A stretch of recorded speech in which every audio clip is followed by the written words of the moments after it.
Welcome to the Old State House Museum's Collections Podcast. I'm Danielle, Registrar of Special Collections. And I'm Josh, and I work for the Department of Arkansas Heritage.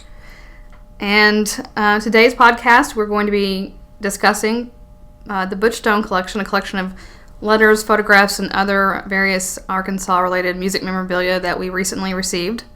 There are 92 pieces of the collection in total, and they consist of a little bit of everything. Yes, letters to and from Arkansas politicians, photographs with various celebrities and Arkansas politicians. And before we dive into our interview with Butch Stone, I'll tell you a little bit about Butch. Butch is a local-grown Arkansas concert promoter, artist manager. He's been involved in the music scene in Arkansas for a very long time. And his most notable work has been done with Black Oak, Arkansas, who had multiple gold-selling albums. And, despite having worked a lot with these high-profile artists, he's also spent a lot of time developing the music scene locally here in Arkansas, most notably with the Riverfest Amphitheater concert series through the 90s and early 2000s. Yes. It was very big in the 90s. He did. He brought a lot of really big acts, Bob Dylan, the Eagles, Rolling Stones to Little Rock, which prior to that, Little Rock wasn't really considered a concert destination. So that's something he certainly did do for the state. So now we bring you our podcast with Butch Stone.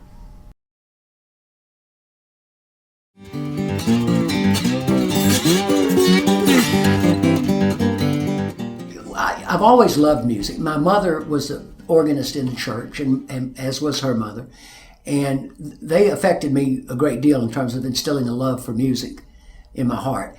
When the Beatles hit America, I just thought that was just the greatest thing in the world, and I've only had one job in my life, which I sacked groceries at a grocery store in West Memphis for 3 weeks and figured out I didn't like doing that. So I started promoting dances, and I would have what we call sock hops back in those days, where I'd hire a little band. I had a band called Tommy J and the Escorts, which was a great little local band, and we'd have dances on Friday and Saturday night, and I'd make $100 or $200, which was big money back then, and I liked it, And I continued to book bands to pay my way through college and hustle pool because I'm a pool player.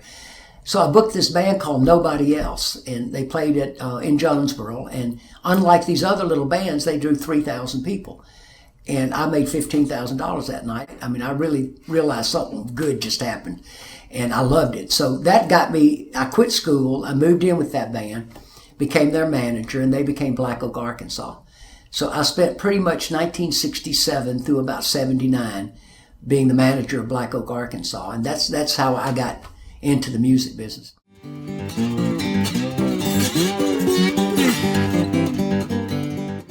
When I met that band, they were the first hippies in Arkansas. They were the first people with long hair, unless you went way back up in the woods. They were it. They were the first hippies.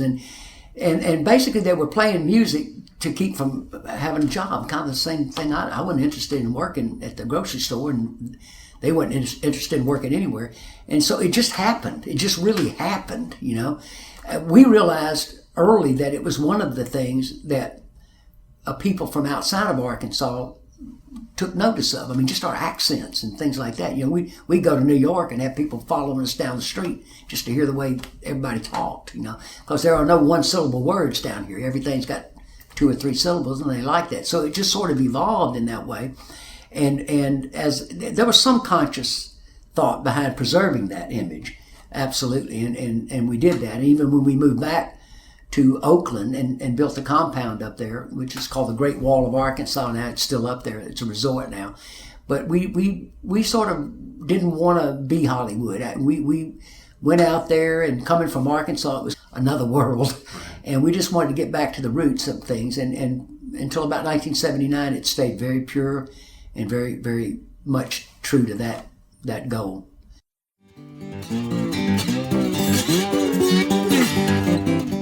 I like politics. Like I said, it's a contact sport, and I'm fascinated by it. And the first politician that I really got to know on a very personal level was Bill Clinton. Jim Dandy, the lead singer from Black Oak, and I picked Bill and Hillary up and took them to a Black Oak, Arkansas concert at Barton Coliseum in Little Rock. And this was just when Bill was elected Attorney General.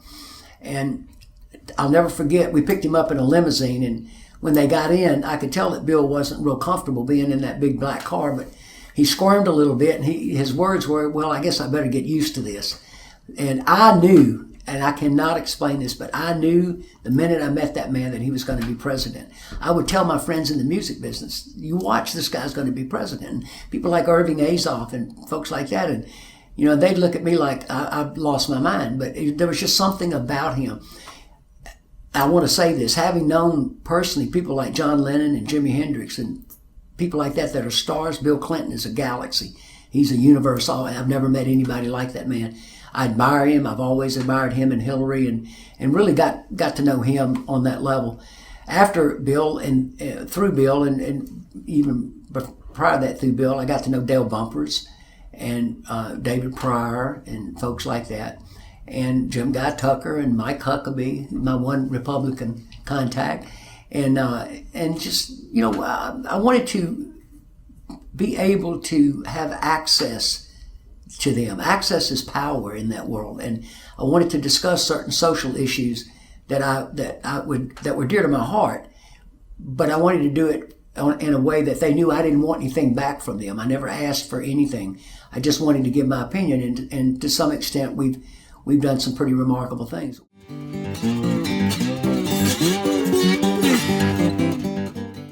I was in Switzerland visiting Crocus when Bill Clinton was governor, and I got a phone call from Bill that said that a preacher had come through Arkansas, and he had legislation on Bill's desk that would have effectively censored every rock and roll record and cover that came into the state for sale. And if there was anything found objectionable, either in the artwork or in the backward masking was the issue, because back in those days the records were made out of wax, and you could play them backwards and whatever. And Bill said, this thing's on my desk, Butch, what do I do?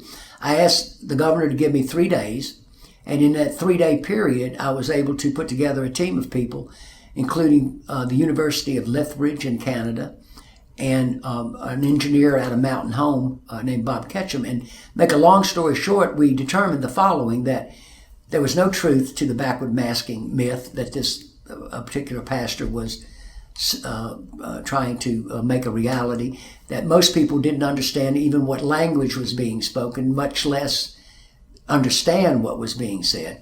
And this was the beautiful thing, in those days there was a religious program called the PTL Club with Jim and Tammy Faye. We found a speech that Jim Baker gave where he was announcing that Pat Boone, Mr. Milk and Cookies, was going to sing a song. Well, one of the things I learned from the University of Lethbridge is that the English language has some peculiarities in that certain English words, when played backwards, sound like other English words. So we went through and analyzed a lot of his speeches, and we found him introducing Pat Boone. When you played it backwards, it said Satan. It just clears a bell. So Bill brought all of the legislators in and asked them, how would you like to have your speeches played backwards and you be held accountable for the content? 3 days, on the third day, the legislature voted unanimously not to pass that law. And when they did so, most of them stood up and spoke their name backwards as a form of jest. And so we stopped censorship in the state of Arkansas.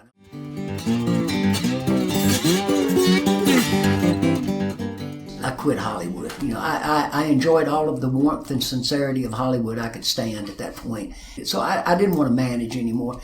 I had given the Eagles some of their first tour dates when they started, and even Joe Walsh's first band opened for Black Oak, Arkansas, and their manager, Irving Azoff, who is today the most powerful man in the music business, bar none. I mean, I just called him when I found out that the Eagles were reuniting in '95, and I asked him if I could have the Arkansas date for War Memorial Stadium, and he said yes. He says, it's $1 million, and I said, well, I don't have $1 million, but hang on, I'll get right back to you. So we put the money together. We brought them here in '95, and it is to date the highest grossing, highest attended event in the history of our state. We did a little over 40,000 people, sold it out in 2 hours and 47 minutes. And then I think it was Bill or Hillary, one of the two, helped me get control of Riverfest Amphitheater from about '95 for about the next 10 years.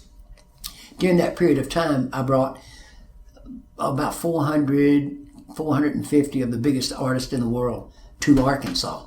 And Arkansas in the past had been a city that few people played. So during that period of time, we basically with that Eagles concert, we put Little Rock on the concert industry's map. And that's the reason that Governor Mike Huckabee issued that proclamation that gave me credit with creating the concert industry in the state of Arkansas. By virtue of the Eagles concert, I helped bring Billy and Elton in that same year, and then all the shows we did at Riverfest Amphitheater. Most folks, when they think of me, will think about the music part of it, and I'm proud of all of that. I truly am. But when I think of myself, what I'm the most proud of is my family. And I now have 7 children. I have a 3-year-old daughter as well, and in November I'll have my 12th grandchild. That's what I'm the most proud of.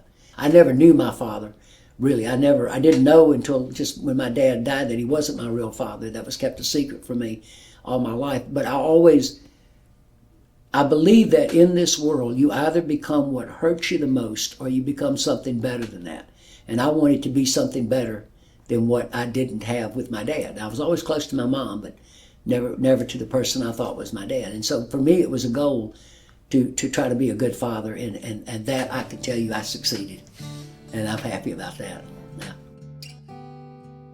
Thank Butch Stone for taking the time out to talk with us, and also for donating his wonderful collection of music memorabilia to the museum. And we'd like to thank you for listening and hope that you'll come back and watch our next podcast. Right, you can get to the podcast through YouTube or from our blog at oshmcollections.com, or actually just through the oldstatehouse.com homepage. Thanks for watching. The Old State House Museum is a museum of the Department of Arkansas Heritage, and this project has been funded in part by the Natural and Cultural Resources Council and from private donations.